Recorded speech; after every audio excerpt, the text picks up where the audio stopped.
मतलब टुनटुन सैनी से जरा पूछ रहे हैं, जो 1947 में हमारा देश आजाद हुआ था, 1950 में हमारा संविधान लागू हुआ था, तो संविधान लिखने में कितने जन का इसमें सहयोगी था, कितने समय लगा था लिखने में?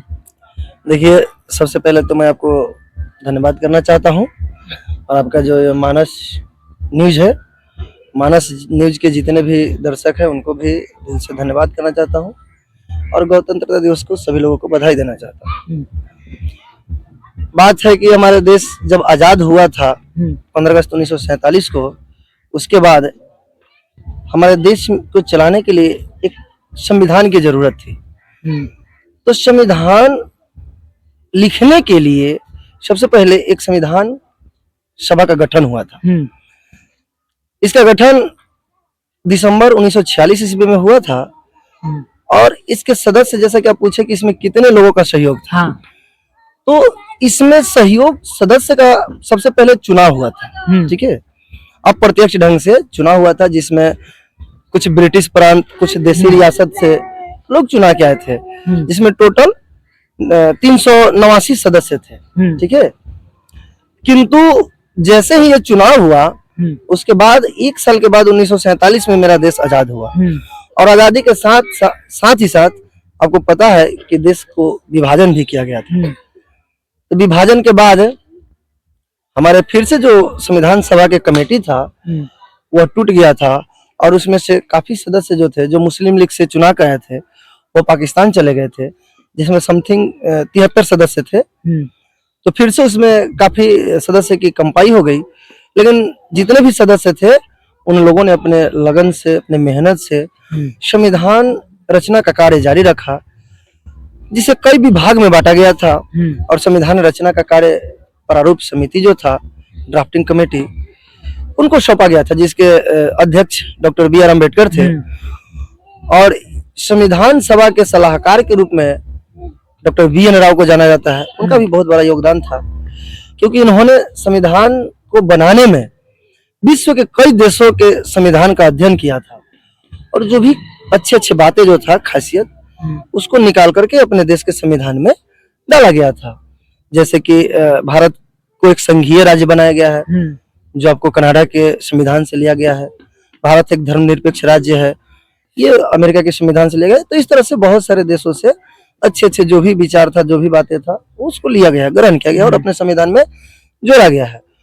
और ये इस तरह से कार्य करते हुए, और ये पूरे संविधान सभा का जो अध्यक्ष थे, यह डॉक्टर राजेंद्र प्रसाद की अध्यक्षता में ही पूरे कमेटी जो है कार्य कर रहा था, और इनके अध्यक्षता में ही यह संविधान बनकर तैयार हुआ था। इसको टोटल बनने में 2 वर्ष 11 महीना और 18 दिन लगे थे, जो फाइनली 26 नवंबर 1949 को बनकर तैयार हो गया था। और फिर जिस समय तैयार हुआ था, उस समय टोटल सदस्य की संख्या मात्र 284 थे, जो संविधान सभा पर सिग्नेचर किए थे। वो आज भी ओरिजिनल जब संविधान उठाइएगा तो उसके पीछे फ्रंट पेज पे आपको मिलेगा सभी लोगों का सिग्नेचर, जिसमें डॉक्टर राजेंद्र प्रसाद का ऊपर सिग्नेचर मिलेगा, है ना। उसके बाद नेहरू जी का, और जो भी सदस्य लोग थे मुख्य, उन सब व्यक्तियों का, टोटली 284 व्यक्ति का उस पर हस्ताक्षर है। उसके बाद जाके वो पूर्ण रूप से संविधान बनकर तैयार हुआ था, परंतु उस समय वो लागू नहीं किया गया था। ठीक है, जैसे कुछ ऐसे आर्टिकल था जो नवंबर को ही लागू कर दिया गया था, लेकिन पूर्ण रूप से पूरे संविधान को लागू नहीं किया गया था। यह 2 महीने के बाद 26 जनवरी को लागू हुआ था, 26 जनवरी 1950 को।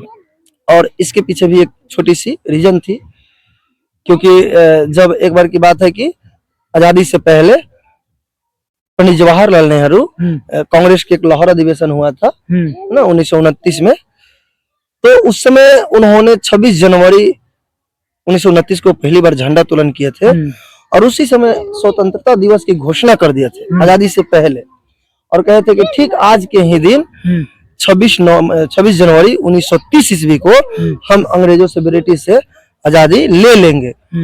और किसी कारणवश ये आजादी हुई नहीं, लेकिन पूरे देश में पहली बार 26 जनवरी 1930 को स्वतंत्रता दिवस मनाई गई थी। पूरे एकदम हर्षोल्लास के साथ भारतीय लोगों ने झंडा तोलन किया था पहली बार। लेकिन फाइनली मुझे तो आजादी मिली थी 15 अगस्त को, तो इसमें तो कोई दो मत की बात ही नहीं था कि वास्तविक रूप से हम लोग आजाद हुए थे 15 अगस्त को। परंतु मेरा एक पहले से ही स्वतंत्र दिवस था 26 जनवरी, जो काफी दिनों से हम लगभग 10 साल 15 साल से मनाते आ रहे थे। तो उस दिन को भी हम लोग भुला नहीं सकते थे। तो हुआ क्या कि बहुत विद्वानों में यह मतभेद रहा और उन लोगों ने आपस में विचार विमर्श करके इस दिन को सोचे कि अगर ये दिन ऐतिहासिक दिन बन गया था 26 जनवरी, जिसे भूला नहीं जा सकता था, तो उन लोगों ने फाइनली यही डिसीजन लिया कि क्यों ना इस दिन हम लोग गणतंत्र मतलब संविधान लागू करें और उस दिन भारत को एक गणराज्य घोषित किया जाए और इसे भी हम लोग राष्ट्रीय पर्व के रूप में मनाएंगे, है ना। और 2 महीना बाकी था और इसीलिए यह 26 जनवरी 1950 को मेरा देश में जो भी संविधान लागू हुआ और भारत एक गणराज्य बना। और उसी समय से हम लोग अपने इस दिन को एक राष्ट्रीय त्योहार के रूप में 26 जनवरी को गणतंत्र दिवस के रूप में मनाते हैं और 15 अगस्त को स्वतंत्र दिवस के रूप में मनाते हैं। अच्छा सर, जैसे 284 लोग का इसमें सहयोगी था, तो उसमें से डॉक्टर भीमराव अम्बेडकर सबसे फर्स्ट में नाम आता है। हाँ देखिए, डॉक्टर अंबेडकर जी को इसलिए फर्स्ट में नाम आता है क्योंकि अभी हमने बताया कि जो प्रारूप समिति के जो समिति थे उसके अध्यक्ष थे और प्रारूप समिति को ही वो सौंपा गया था कार्य कि संविधान का प्रारूप तैयार करना आपको काम है। तो इन्होंने मुख्य रूप से संविधान निर्माण में भूमिका निभाए थे, इसलिए इनको प्रमुख रूप से नाम लिया जाता है और प्रथम श्रेणी में नाम लिया जाता है, या कहे तो संविधान का पिता भी कहा जाता है, भारतीय संविधान का निर्माता भी कहा जाता है, इसलिए इनका थोड़ा ज्यादा नाम लिया जाता है।